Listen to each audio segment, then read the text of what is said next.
This is Stacey McKibben with the Master Communicator podcast, where CEOs, senior leaders, and C-suite executives share their advice. It's 6 questions in 9 minutes because the best leaders know how to share their ideas concisely and quickly. Let's jump right in. Question number one. In a few sentences, please tell us who you are and what you do. Hi, I am Sherice Mangum based out of Phoenix, Arizona, and I am the expert on your what you call business prenups, meaning any type of setups to protect your business just in case anything happens on later on down the line. I'm the gal that helps you protect it and make sure it transfers perfectly. Man, I'm sure a lot of people would have liked to have met you years ago. Of course, yeah. Keeping that prenup in line. I like it a lot. Oh yeah. Oh yeah, for sure. Protecting these businesses from crazy, crazy trivial things like COVID. Amen to that. So I'm curious, what's the best thing about leading people through change from your perspective? So from my perspective, I think the best thing about leading people through change is being able to be that forefront of explanation and breakdown, because change can be scary. Change can be something that people get comfortable, they're not comfortable with change. And so being that forefront and being that person to say, hey, let me take your hand and lead you there is the best part, because you get to see all parts of people and helping them navigate that storm of change and making them comfortable. Yeah, I often hear that, the greatest fear is the fear of the unknown. And you could Yeah. imagine, right? And a change, you actually don't know what's going to be happening. So I love this idea of being able to shepherd them. Oh yeah, absolutely. Help people get uncomfortable, because if you get comfortable, things will never change. You won't ever grow.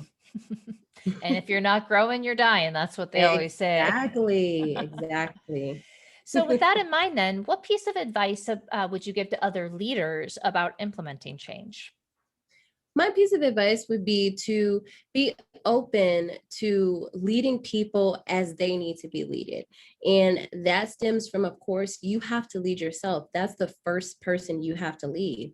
And once you lead yourself, then you start to lead others. And sometimes the way you led yourself isn't always going to work best for everybody else that you're leading. So be flexible in different leadership skills to be able to lead people at their level versus the level you think that they would be comfortable with, because then it's easier to translate and to get everybody together to move as one movement versus individually as one. Wouldn't it be great if we were all the same that way and we could all just do it the same way? Oh Um, yeah. yeah, but then it would be It boring, doesn't, right? yeah, it doesn't work that way. We'd all be boring, and nobody likes boring people. That's We all exactly like right. love the spontaneous. Well, it's funny. I mean, you think about the environment right now and, COVID, I feel like spontaneity is probably like the soup du jour for everybody, right? Um, Absolutely. So I'm curious. I've been hearing from a lot of other leaders that they've been struggling with this whole idea of remote leadership. How do they hold people accountable? How do they keep them engaged? How do they motivate them when they're not there to actually physically see them or interact or bump into them at the water cooler? I'm curious, how are you dealing with this? And what are some of the things that you've seen from your side? So it has definitely been a challenge. I'm not gonna lie, it's been pretty hard. But one of the things that I have done, and even though I work individually through my own brokerage, I do still have a team of people that I work with. And what we have done is we've done this. We have done Zoom conference calls, and the difference is the frequency of what we do. We communicate on a daily basis. We Wow. utilize, Slack, for instance, for electronic communications, and we're constantly communicating all the time because of situations like this where people need that human interaction.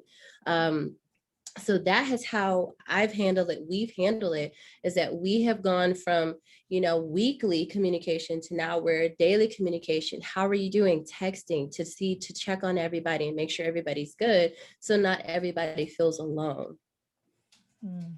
Have you found that people are being receptive to that sort of regularity and frequency with touch? Oh, absolutely. Just because they're by themselves, and in this it makes them feel like they're not by themselves, so to speak. So even though I'm here by myself, I could literally pull out my phone, where I have a couple people texting me right now, and everybody's communicating. So it makes me feel like I'm still surrounded by my group and my family, that we work together, even though we're not. Which is so important. I mean, humans as creatures are more of like what, pack creatures, right? We like our clubs, we like our Yeah. human connection. And so I think it's really important. What a great way to kind of put out the olive branch that way and bring them Oh in. yeah. Mhm. Oh yeah, for sure. And we still meet up sometimes too, but of course 6 feet away with our masks. Just in case. Socially distanced, of course. Of Uh, course. what daily practice is most important to you as a leader? Me personally, I can say that positive thinking and gratitude are something that you have to constantly practice every single day. In leadership, we are leading others to be able to make changes and to be able to work in the best possible way that we can as possible. And so if we're always focused on our mindset and keeping negative things out, it can be hard sometimes because of everything that's going on. But positive mindset and watching what you think is the number one thing I would say. Every day I wake up every morning, I'm thankful. I talk about what I'm thankful for. I give gratitude to what I'm so happy about. And then, of course, I track that during the day. What am I thinking about? If I get something that's negative, I immediately shoot it out of my mind. And that is something that's super huge, because your mindset affects your entire day, your entire week, your entire month, your entire year. And that energy is not only surrounding you, but it's also going to be affecting others and people that you touch and you come in contact with. So that's super, super important, as for me in leadership on a daily basis. I love that idea. You make me think of, kind of the adage of the pebble that gets thrown into the water, right? And the ripple effect that even just a small pebble can have. You think about that in terms of these thoughts and, whether it's your mom, whether it's others, it's just the Yes. tiniest little morsel can have such a dramatic ripple Huge effect. effects. Oh yeah, absolutely. That's crazy. Absolutely. So, magic question number 6 for you. What other successful business leaders like yourself, Sharice, should be on the show? In other words, who else should we be paying attention to out there? Um, I can say for sure David Kinder. He is an amazing, amazing guy. He's awesome. He also works in the finance and insurance realm like I do. But he's definitely a great speaker, excellent break. He loves to break things down. And I would also say Belinda Kendall. She's the CEO and founder of Promise Media Group.